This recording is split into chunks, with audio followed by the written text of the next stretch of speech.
За сайн байцгаана уу Золбоо TV-ийн та бүхэндээ энэ өдрийн мэндийг хүргэе. Тэгэхээр болсон явдал 50 дахь дугаараар гарч ирсэн эхнэр нь нууц амрагтайгаа нийлж агаад нөхрөө усанд живүүлээд хөнөөсөн аимшигтай хэргийг та бүхэн санаж байгаа бах те. Солонгосын бүх мэдээгээр нь гараад 90 сурвалжлаад бөөн сенсацуулаад бөө юм болчихсон шүү дээ. Тэгээ өнөөдөр бүгдээрээ энэ хэргийг дахин сөхөж тухайн үед ярьж амжаагүй хамгийн чухал цэгүүдийг дэлгэрэнгүй ярих болно. Бас хэд хэдэн мэдээллүүд гарч ирсэн. Тэгээд энэ гэмт хэргийг үйлдсэн нууц амраган тэр эхнэр нь ямар хуулийн хариуцлага үүрсэн гэх мэтчлэн яригдаагүй зүйлсийг та бүхэндээ ярих гад бэлтгэсэн байна. Тэгээд магадгүй энэ болсон явдлыг сонсоогүй хүмүүсийн хувьд би та бүхэндээ гяс товчхон бөгөөд тодорхой яриад үгүй. Юу болсон юм бэ гэхлээр нэг их эмэгтэй байсан байхгүй. Тэгээд энэ эмэгтэй яасан бэ гэхлээр нэг залууг газлайтинг хийгээд авч суугаад тэгээд энэ хоёр нэг байранд хамт орсон байгаа. Байранд оронгуудаа энэ суусан залууга подол руу хөөгөө явуулсан. Тэнгуутаа нууц амрага дуудаж авчираад шинээр орсон гэртээ энэ нууц амрагтайгаа хамт амьдарч байгаа байхгүй юу? Нөгөө суусан залуу нь болохоор подолд амьдардаг. За энэ ашиглуулсан залуу нь бүр үнэхээр сайн хүн байсан. Юн гэх нэртэй залуу байсан. Сард 6 сая вооны цалин авдаг. Монгол төгрөгөөр за нэг 13 сая 14 сая төгрөгийн цалин авдаг заяа. Тэгээд Солонгосын маш том компани судлаач инженер залуу байсан. Тэгээ энэ гэх эмэгтэй энэ залууг маш олон жилийн турш газлайтинг хийгээд бүх мөнгийг аваад банкнаас нь бүх зээлийг нь аваад сүүлдээ бүр банк бусаас тэ өргөдөл бичүүлж хагаад гарыг нь хэгийг авч хагаад бүр зээл авахулсан байгаа. Тэгээ хамгийн өрөвдөлтөө нь энэ залуу бүр сүүлдээ хоолны мөнгөгүй болоод энэ зээлсэн мөнгө авах гар нөө залгаад чи надад нэг 30 мянган вон явуулчаач нэг 6 мянган вон явуулчаач гэхээр мөнгийг өгдөггүй. Тэгээ ямар ч мөнгөгүй болоод бөөн үр ширтээ болсон чинь ивнээ нууц амрагтайгаа нийлж хагаад энэ суусан залууга 7 даатгалд бүртгүүлж хагаад амь насны даатгалд бүртгүүлж хагаад ус руу түлхээд живүүлээд алчж байгаа байхгүй юу. За тэгээ цаашаа үргэлжлүүлээд юу болсон бэ? Энэ хоёр хэдэн жилийн ял авсан байна бүгдээрээ болсон явдлаараа сонсцгоё.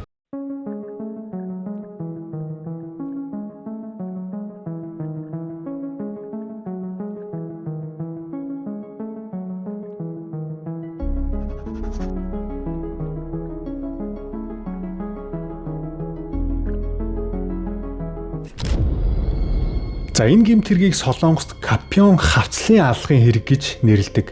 Солонгосчууд ихэвчлэн гол гэмт хэрэгтэн болох ИВН-ийн хэрэг гэж нэрлэдэг.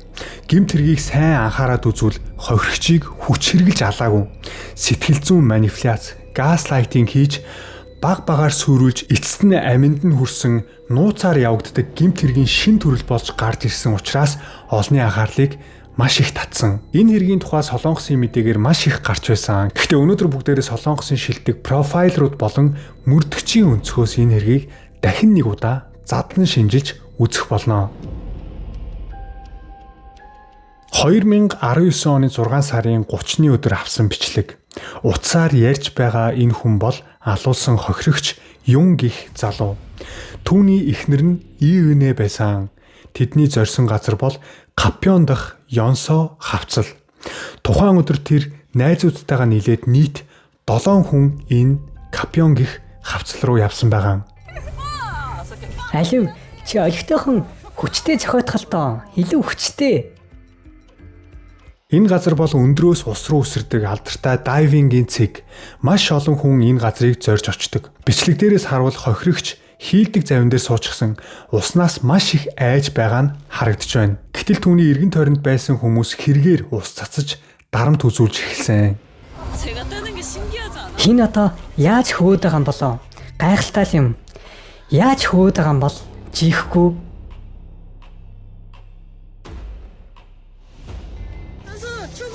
Хёнсу, алив наа чи айгаад өсөхгүй байхад чи өөрөө нэг үсрээд үзүүлчихээ.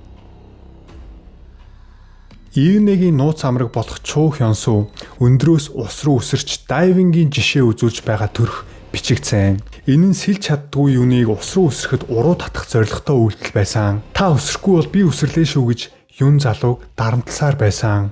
Юн эцэст нь үсрэхээс өөр аргагүй байдалд орч ус руу үсэрсэн байгаа. Ус руу үсрээд удаан хугацаа өнгөрсөн боловч Юн залуу уснаас гарч ирсэнгүй. За хамгийн хачирхалтай нь ИВН 7 минутын дараа аврах албанд дуудлага өгсөн. Шууд усанд живсэн даруйд нь дуудлага өгөөгүй байсан. Байна уу? Энд хүн усанд живчихлээ. Харагдахгүй байна. Хүн харагдахгүй байна. Хурдан ирээч. Уучлаарай. Яг хаана вэ? Хавцал дээрээс унсан. Огт харагдахгүй байна. Хурдан ирээч. Тайвшраарай. Яг юу болсон юм бэ? Хүн усанд унчихсан байна. Огт харагдахгүй байна. Юун залууг уснаас олж гаргахад аль хэдийн амьсгал хураасан байсан. Цагдаа нар ихэндээ ослын улмаас амиа алдсан гэж дүгнээд хэргийг хаасан. Гэтэл юун залуугийн үхэлтэй холбоотой хэд хэдэн сэжигтэй зүйл илэрсэн. За хамгийн нэгт Ийгнээ юун залууг сэлж чаддгүйг мэдсээр байж дайвинг хүчээр хийлгсэн. Хоёрт юуны ажил явдлын үеэр Ийгнээ болон найзууд нь утсаар тоглоом тоглож инээлдэж хөхрөлдөж байсан.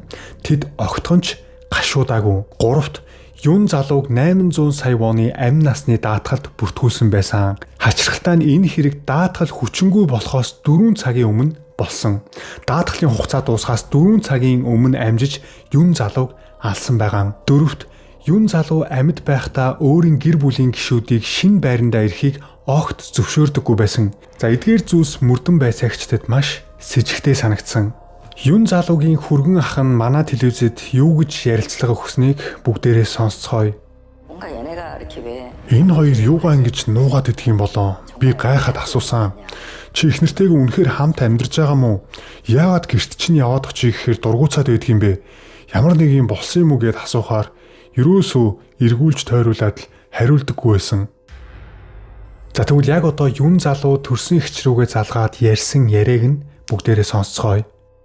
Чи ажилдаа гарч яваа мó? Ааха, гарч байна. Яасан? Би маргааш танаа гэрт яваад очиж олно үстэй. Болохгүй ээ. Яагаад?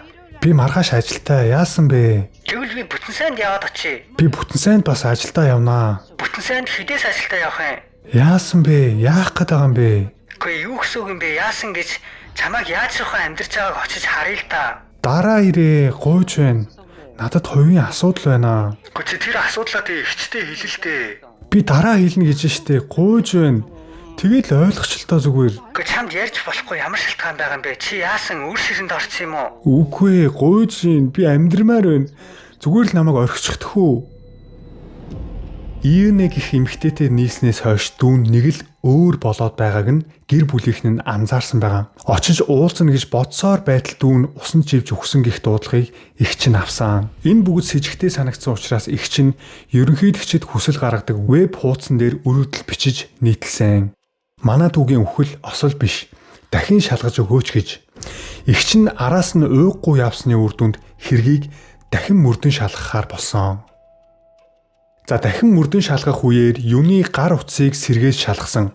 Гар утсанд юм болон Ийгнээ хоёрын утсаар ярьсан voice маш их хадгалагдсан байсан. Юун залуу азар утсаа авах үед шууд автоматар дуу хураах функцийг утсан дээрээ асаасан байжээ. Утсан дээр нь байсан voice-ууд Ийгнээ болон юун хоёр ямар харилцаатай байсныг маш тод илтгэж байлаа.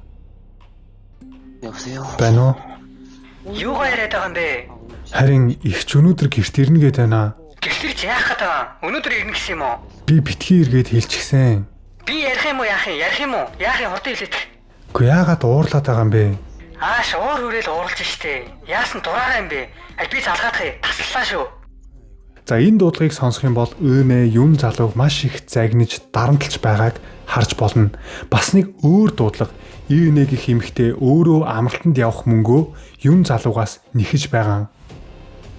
Байна уу? Байн ярээр Опа, та одоо яаралтай өгөх хэрэгтэй байна. 2 сая вон уу? Тийм ээ. Эхлээд сая вон шалтгоо шилжүүлээд итгэх үү. Дараа нь нөгөөхөрөө зохицуулах болох байхаа. Би маргааш өгч болох уу? Болохгүй. Чи гинт хэлэхээр надад жаахан. Үгүй өчигдрөөс л хэлсэн штэ танд. Гэхдээ чи яаралтай гэж хэлээгүй штэ. Үгүй тийм яаралтай гэсэн утга биш ээ. Бүр тийм яаралтай биш гэж хэлсэн болохоос тэтгэл рүү 29-нд дараа 7 хоногт гараад ирнэ штэ. Юу лээ? Бид нар явна гэсэн штэ. Нэг хүний мөнгө яриад байгаа юм аа. Хуваагаад төлж байгаа юм аа. Нэг хүн дагуулж ирээд. За ойлголоо, би маргааш өглөө өгье. Зүгээр ингэчхээ. Би найзаасаа талыг нь олчихноо. Убаа эхлээд цалингаа над руу явуулчих. Тэгээ бүтэн сая өдөр өөр газраас мөнгө орж ирнэ гэсэн биз дээ. Би сая 600 мянган воноос байрны мөнгөө. Байрны мөнгө та өгсөн юм уу? Тийм ээ, сая вон л үлдсэн. Өгчихсэн юм нэрээ. Надад яаралтай хэрэгтэй гэж би танд хэлээ үсттэй. Өнөөдөр байрны мөнгө өгөхгүй бол Би энийг шууд өгөхгүй бол болохгүй гэж танд зөндөө хэлсэн штэ. харин би яаралтай өнөөдөр хэрэг болно гэж бодсонгүй. Байрны мөнгө төлөлгүй байжээ гэд хэлээд байхад би энийг өгөхгүй бол болохгүй гэж хэд удаа хэлсэн бэлээ. Юун залуу байрны түрээсээ төлөх ёстой байсан. Гэтэл Ивэнэ түрээсээ битгий төл надад аяллаа мөнгө өг гэж шахсаар байгаа войсыг сонслоо. Эцэст нь өглөө нь мөнгө аваад амралтандаа явсан байгаа. Юунээс авсан мөнгөөрөө байнга аялж, зугаалж, тансаг амьдарч байсан Ивэнэ. Гэтэл юун ямар ч мөнгөгүй найзаасаа 3,000 вон буюу 7,500 төгрөг хүртэл зээлээч гэж мессеж явуулж байсан. Ивэнээр хүртэл мессеж биччихсэн. Надад 30,000 вон шилжүүлээш. Би ажил дээрээ хоолч авч идэж чадахгүй байна. Ус авахч мөнгө алга гэж. Бас нэг удаа манай гэрийн цахилгаан удахгүй тасрах гээд байна. Цахилгааны төлбөр 38,000 вон өгөөч. Эцэст нь юм хүү өндөртөө зээл хүртэл авч мөнгө олдог болсон. Түүний ойр дотны найзууд хүртэл юунаас зай барьж эхэлсэн. Холбогдохоор байнга мөнгө зээлээч гэж гуйдаг учраас найзууд нь хүртэл түүнээс дөлөх болсон. Юун залуу амьдрал амжиргаагаа залгуулах боломжгүй хэмжээнд хүрсэн. Өөрөө ч сэтгэл санааны хувьд маш их дарамтанд орж хямрал нь доод зэгтээ толсон. Харин Ивэнэ өөрийгөө бараг кино найруулагч шиг төсөөлдөг байсан. Нэг удаа бүр киноны постэр шиг зураг хүртэл постлсон. Тэр зурган дээр юу гэж бичсэн бэ гэвэл чи надаас хизээч зүхтэж чадахгүй гэж бичсэн байсан. Доор нь найруулагч Ивэнэ, гол дүр Ивэнэ гэж бичсэн байсан. Бүх амьдрал нь нүдэн дээр нь нурж унж байхад юун залуу яагаад энэ аимшигтай эмэгтэйгээс холдож чадаагүй юм болоо? Шалтгаан нь юун залууг олон жилийн турш гаслайтинг хийсэн байгаа. Хай. Бид хоёр дэйт хийгээд хөвгөлтэй байна шүү. Сайхан дурсамж бүтээцгээе хоёлоо. Юун залууд сайхан дурсамжуудыг үлдээж өөрийг нь үнэхээр чин сэтгэлээсээ хайрладаг гэсэн итгэл төрүүлж чадсан. Дураа хүрхээр уулзаж ашиглчаад дургуун хүрхээр холбоогоо тасалчдаг. Юун залуу Өвнэгийн хувьд хүн биш зүгээр л мөнгө гаргаж авдаг банк нь байсан. Хоёулаа болох уу? Салах уу? Надад үнэхээр хэцүү байна. Би ядарч байна. Үгүй. Та гэхдээ нэрээ опа та надтай уулзмааргүй байгаа мó? Үгүй л дээ. Тэгж хэлэхгээгүй. Би таныг их зовоосон. Уучлаарай. Надад мөнгө байхгүй болохоор надад ямар ч мөнгө алга. Надад мөнгө байхгүй. Би маш их өртөө болсон. Цалингийн зээл дийлдэхэ боллоо. Миний өр хэд болсон юм бол бүү мэд. Опа. 70-80 сая вон болсон байх. Уучлаарай. Намайг үнэхээр уучлаарай. Таныг ойлгож чадсангүй.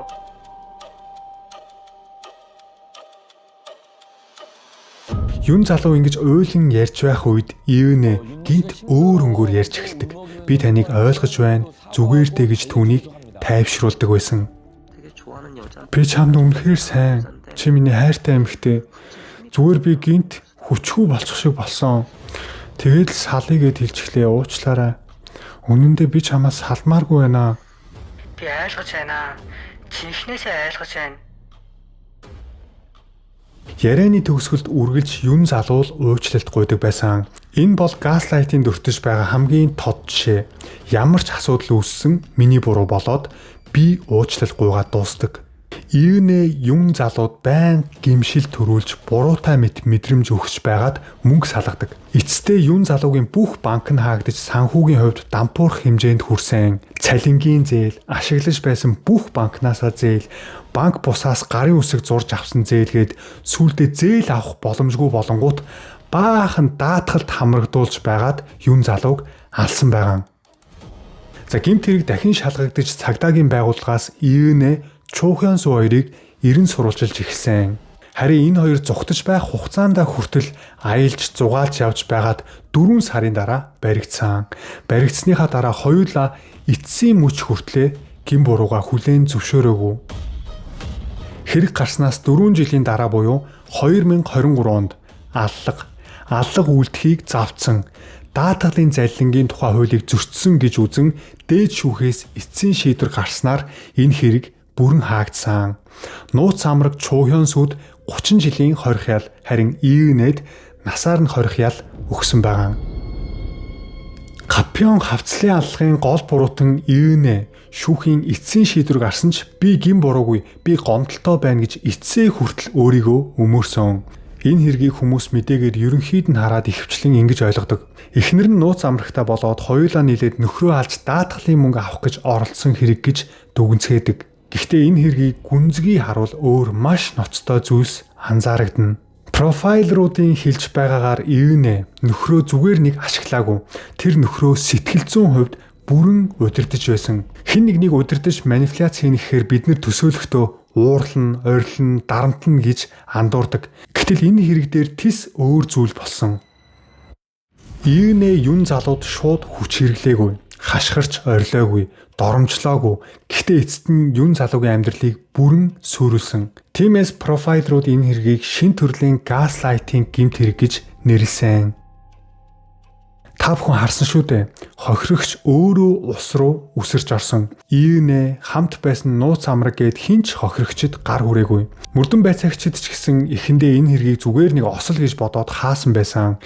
Иенэгийн хувьд өөрөө сүлд хуулийн хариуцлага үүрэхгүй тулд бүх зүйлийг маш нарийн төлөвлөсөн байсан.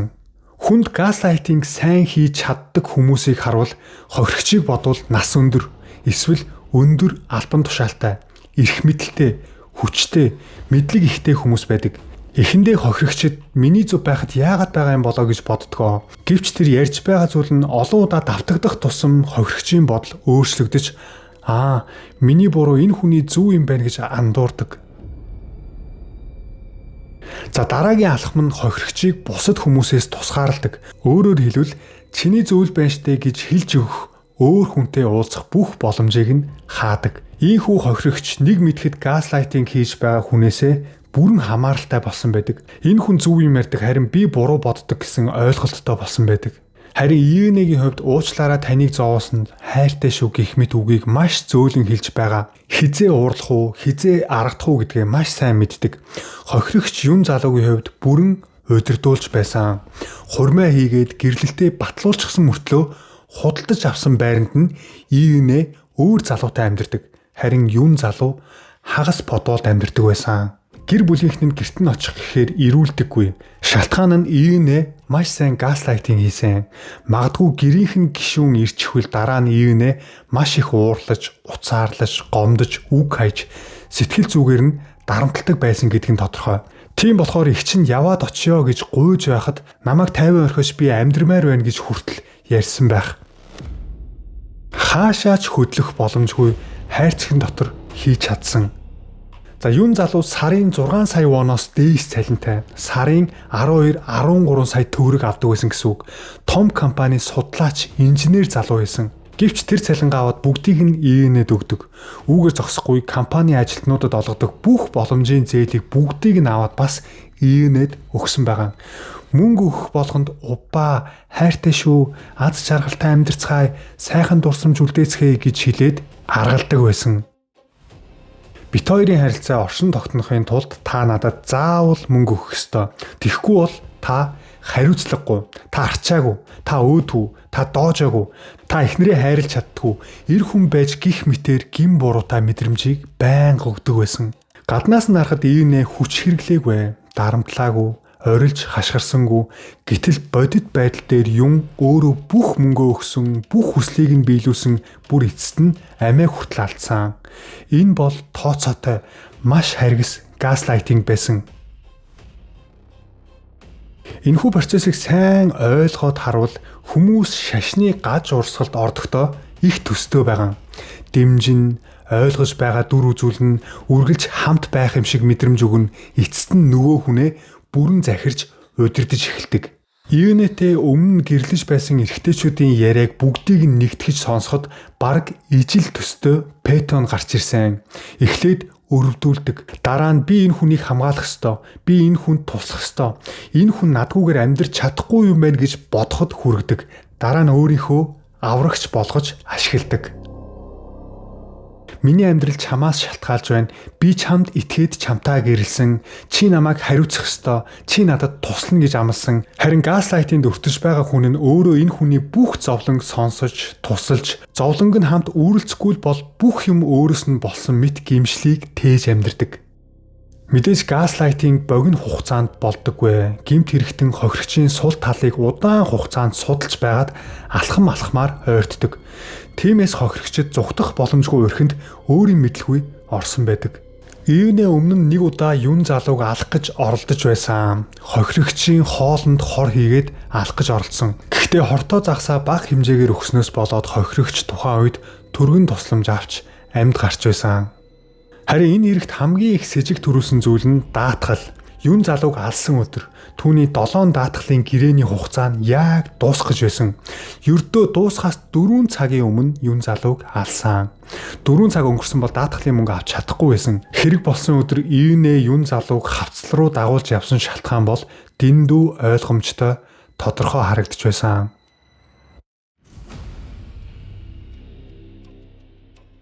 Энэ хэргийг хамтарч үйлдсэн залуу баригдаагүй байсан бол магадгүй дараагийн хохирогч нь өөрөө болох боломжтой байсан. Ивнэгийн хувьд хүн бол зүгээр л нэг эд хэрэгсэл. Хэрэгтэй үед нь ашиглаад хэрэггүй болсон үед нь алаад ч хамаагүй өөрийн хэрэгцээ зүйлээ авч байж санаа намардаг. Мөрдөн байцаагчид ивнэг иймэрхүү гэмт хэрэг давтан хийсэн байж магадгүй гэж дүгнсэн шалтгаан нь Тайландын Паттай хотод ивнэгийн хуучин нөхөр нь далайн гүн рүү шумбаж байгаад амиа алдсан тохиолдол гарч байсан. Тухайн үед ч гэсэн ивнэ нөхөртөөгөө хамт байсан байгаа.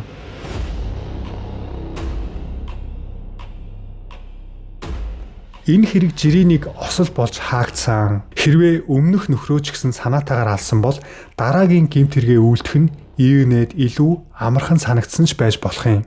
Юун залуу амиа алдсны дараа ивнэ даатгалын мөнгийг нь авах гэсэн юун залуугийн гэр бүл нь даатгалын компанид мөнгө битгий өг. Энэ хэргийг шалгуулна гэж хэлсэн учраас даатгалын компаниас 800 сая воныг нь өгөөгүй. Тэгсэн ивнэ яасан бэ гэхээр даатгалын компанийг шүүхэд өгнө гэж телевизийн нэвтрүүлэгт хүртэл хандсан байсан. Магадгүй ивнэ даатгалын мөнгө авах гэж ингэж яараагүй байсан бол энэ хэрэг хууль ёсоор осол гэж хаагдах боломжтой байсан. Харин юун залуу бол маш ийдэг, тайван, зөрчилдөөнд дургүй сайн залуу байсан. Ийм хүмүүсийг манипуляц хийхэд хамгийн амархан байдаг. Гэмт хэрэгтэн уурлан, гомдон, хэрүүлүүд нь харин хохирогч за миний буруу чиний хүснээр болъё гэд байнга бууж өгдөг.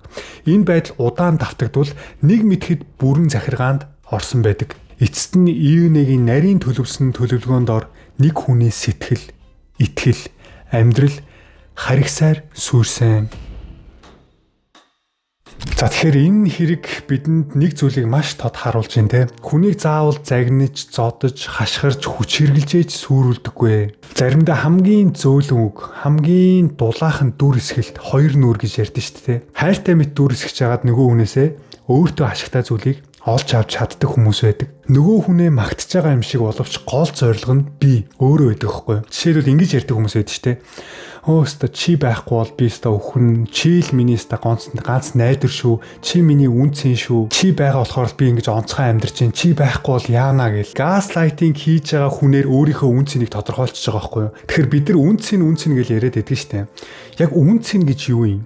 Би танаас асууя л да. Яг таны хувьд амьдралын чинь үнцэн гэж юу юм бэ гэд асуувал та юу гэж хариулах вэ?